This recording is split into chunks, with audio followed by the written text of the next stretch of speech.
Welcome to the Sociology course for CSS aspirants, presented by Crash CSS, your dedicated YouTube platform for structured, high-quality preparation. I am Naeem Hayat, your instructor for this series, and together we will break down complex sociological concepts into clear, exam-ready understanding. This first topic, individual sociability or the sociality of man, is one of the foundational themes of sociology and a frequently tested area in CSS subjective questions, especially those requiring conceptual clarity supported by classical theorists, examples, and definitions. Before we dive deeper, let's begin with a fundamental question. Why can't human beings live in complete isolation? Why does every individual, even the most introverted or withdrawn, eventually seek some form of companionship, interaction, or belonging? Sociology answers this through a central idea: the human being is inherently social. This is not a mere observation, it is a core characteristic of our species. More than 2,300 years ago, Aristotle captured this reality when he stated, "Man is by nature a social animal. He who lives without society is either a beast or a god." His point was profound. Isolation is contrary to human nature. In sociology, this idea forms the starting point for understanding human behavior. We do not first exist as isolated individuals who decide to join society. Rather, we are born into relationships, norms, and structures that shape us from the very beginning. Our language, personality, emotions, morality, identity, and even thinking patterns develop only through interaction with others. Without society, these human attributes cannot emerge in any meaningful form. As we progress in this course, you will see how every sociological theory, classical or contemporary, reinforces this one truth: to be human is to be social. Before we can understand why humans are considered social beings, it is essential to define what we mean by society and clarify the individual's position within it. In sociology, society is not an abstract floating idea. It is a living system of interconnected relationships, shared meanings, and collective expectations.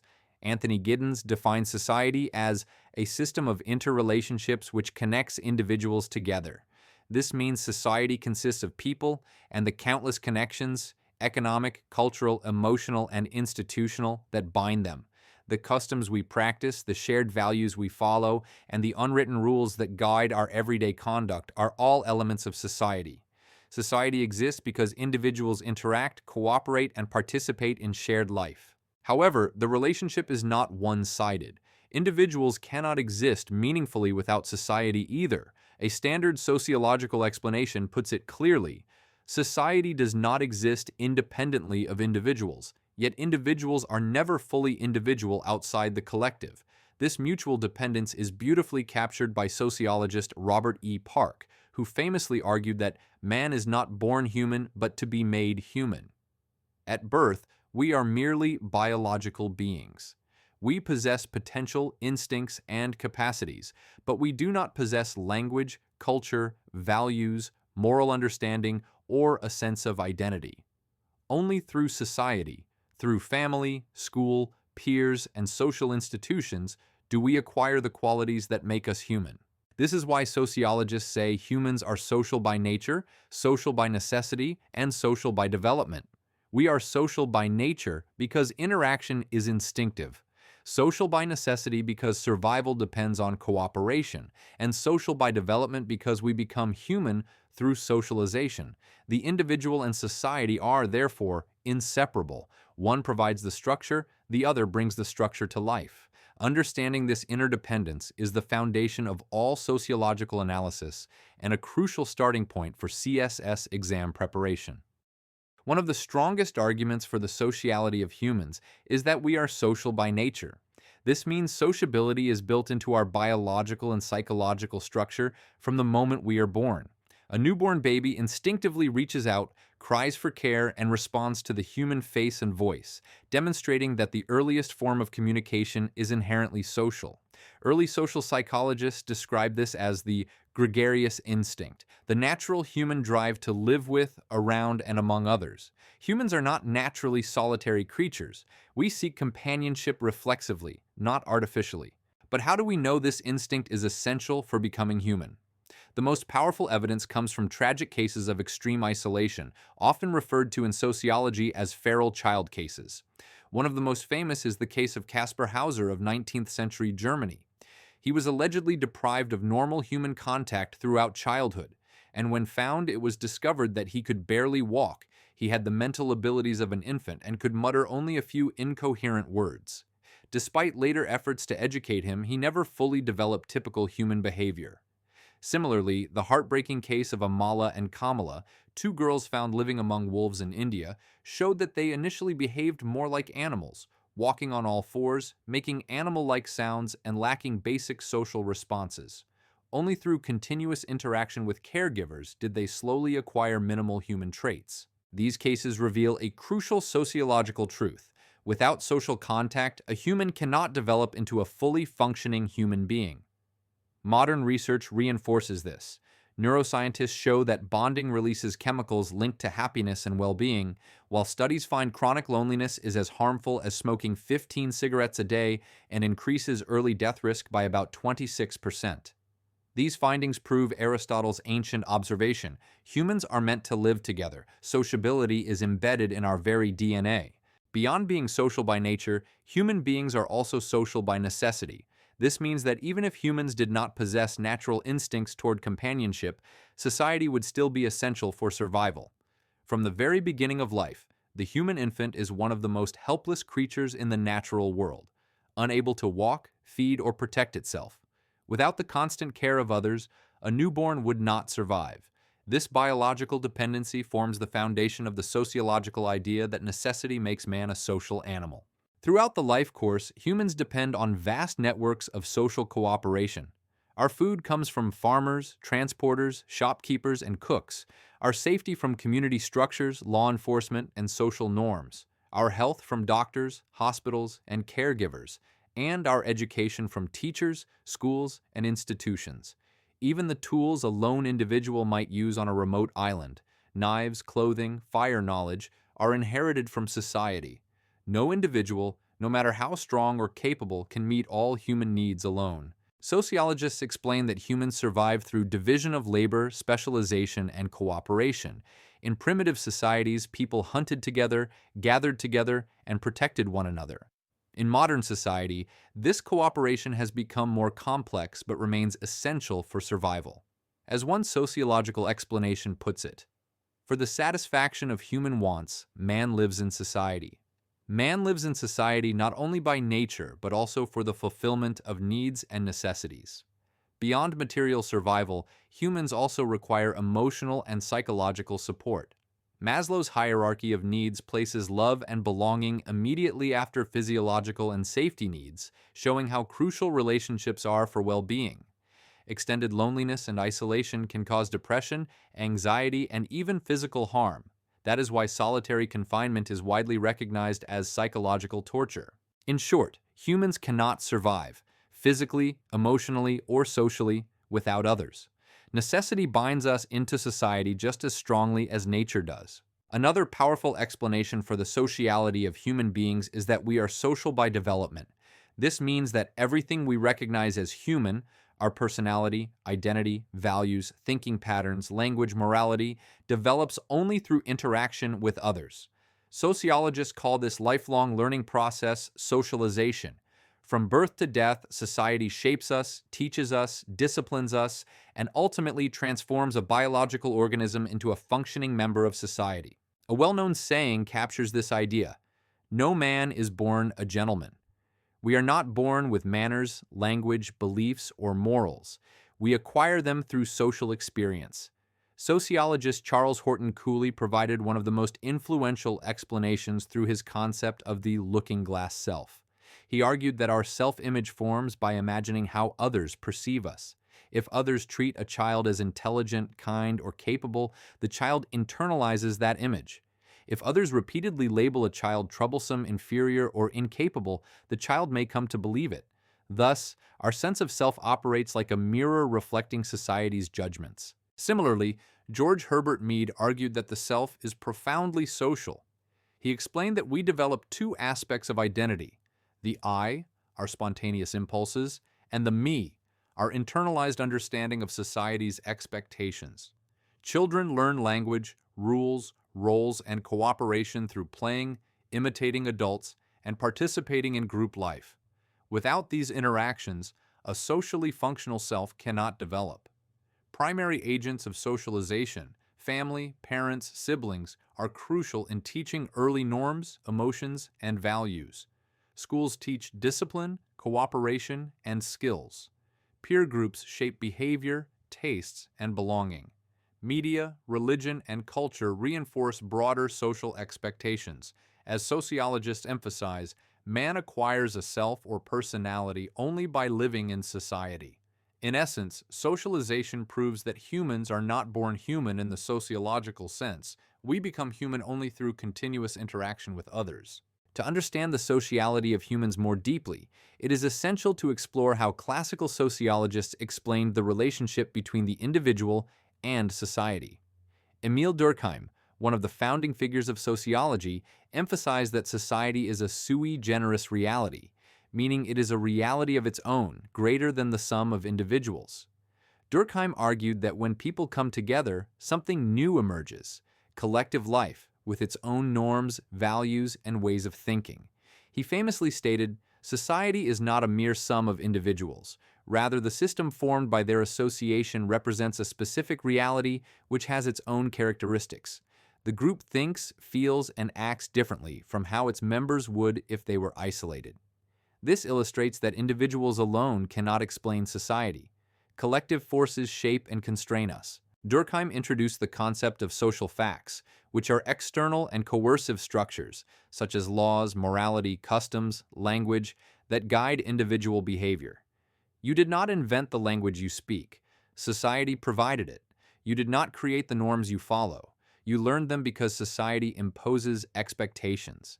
Even something as personal as suicide, Durkheim showed in his 1897 study, is influenced by the degree of social integration. Individuals with weaker social ties had higher suicide rates, proving that social forces shape individual actions. Karl Marx, another towering figure, approached sociability from a material and economic perspective.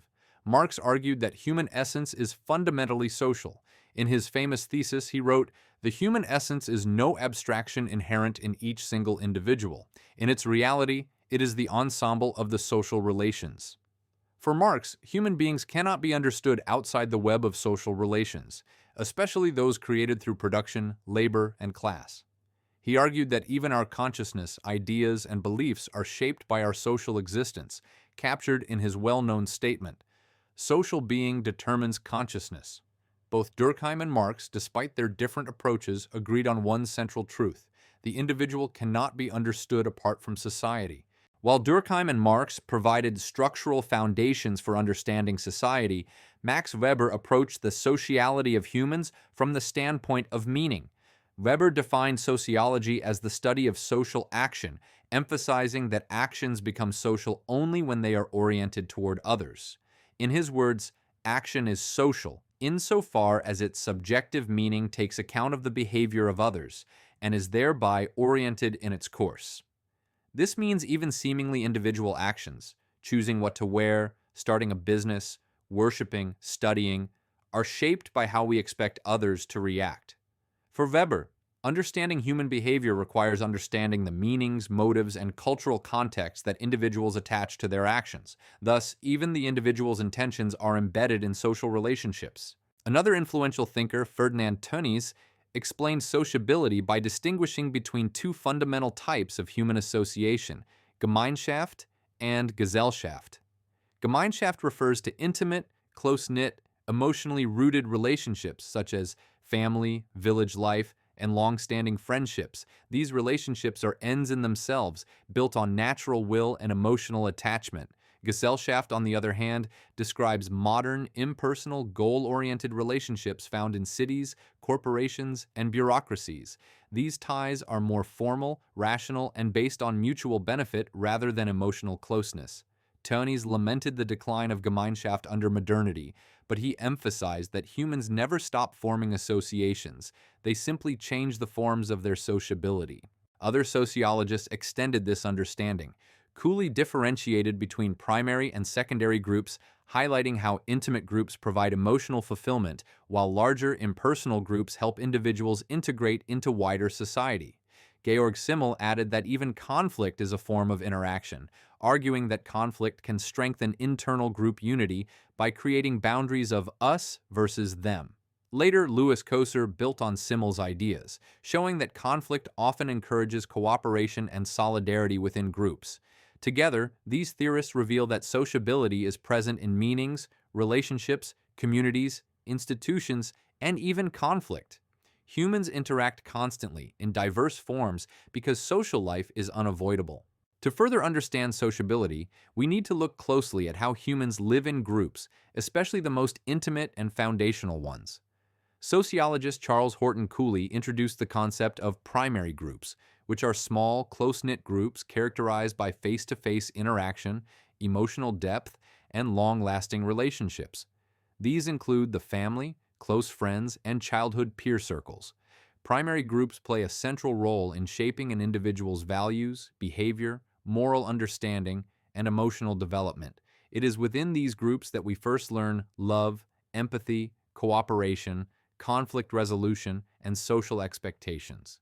This is where Cooley's idea of the looking-glass self unfolds most powerfully. We begin to see ourselves through the eyes of those closest to us. A key sociological idea reminds us that man is not born human, but to be made human. This human making largely happens within primary groups. A child learns language, basic norms, expressions, mannerisms, and emotional responses from parents and siblings. These groups satisfy fundamental social needs such as belonging, affection, and security. In this sense, primary groups are the cradle of sociability. In contrast, secondary groups, such as workplaces, schools, universities, political organizations, and professional associations, are larger, more formal, and more goal-oriented. Interactions here tend to be role-based and task-focused. For instance, your relationship with coworkers may be polite and cooperative, but limited to professional responsibilities. Yet, even secondary groups rely on sociability, requiring cooperation, communication, and shared norms. Sometimes, secondary groups can evolve into primary ones when deeper emotional bonds develop over time. Sociologist Louis Koser argued that under pressure or shared challenges, the boundaries between primary and secondary groups can blur, strengthening group loyalty and unity. For example, a workplace team facing a crisis may develop close, family-like relationships, or a community struck by disaster may quickly bond into a united primary group.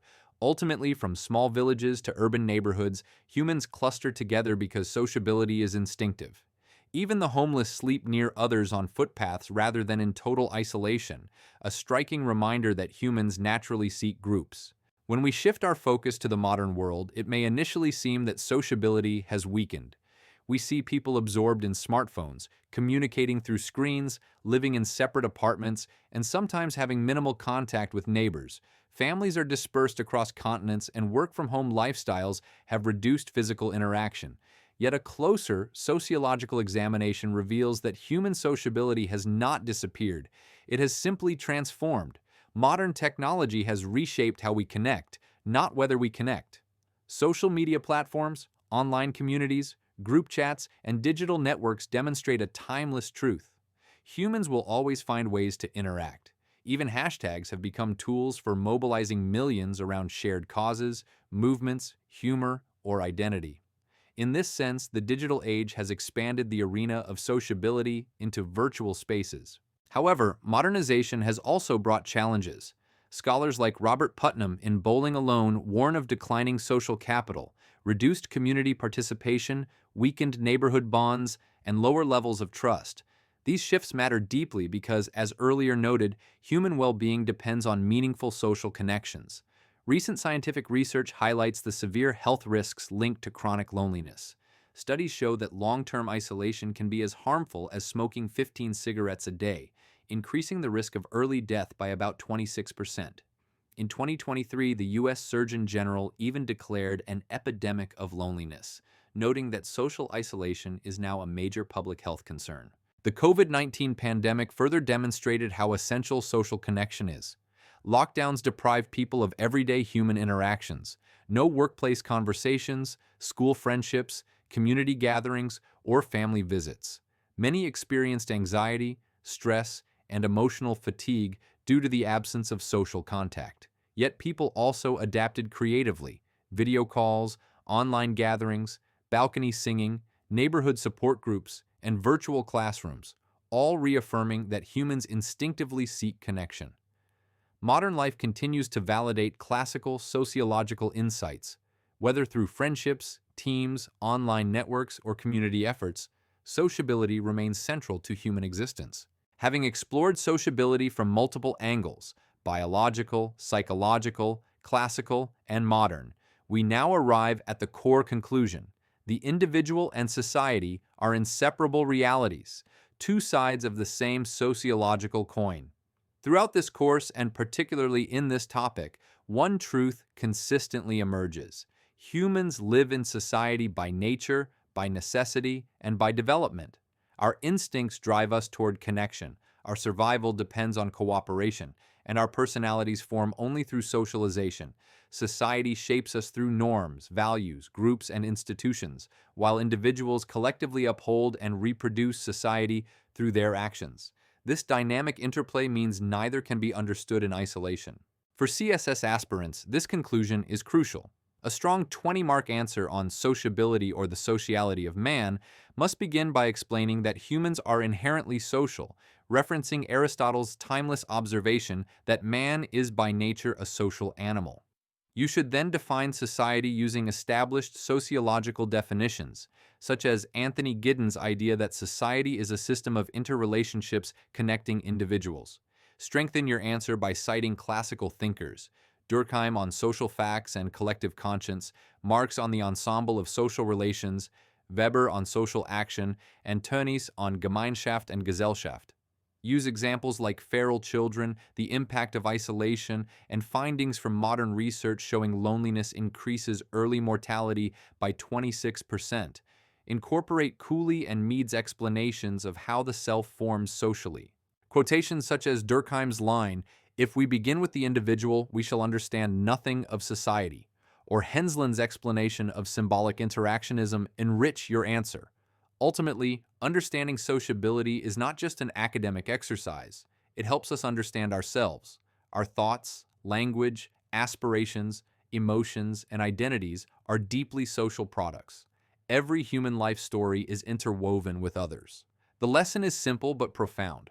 To understand humans, we must understand society, because to be human is to be social. Thank you for watching this complete lecture on the social nature of humans and the inseparable bond between the individual and society. If this discussion helped clarify your concepts for CSS and strengthened your answer writing ability, we deeply value your support. Please subscribe to the channel, press the bell icon to stay updated with every new lecture, and share this video with your fellow aspirants who are serious about success. Your encouragement motivates us to keep producing structured, syllabus-focused, and high-quality content for you, completely free of cost.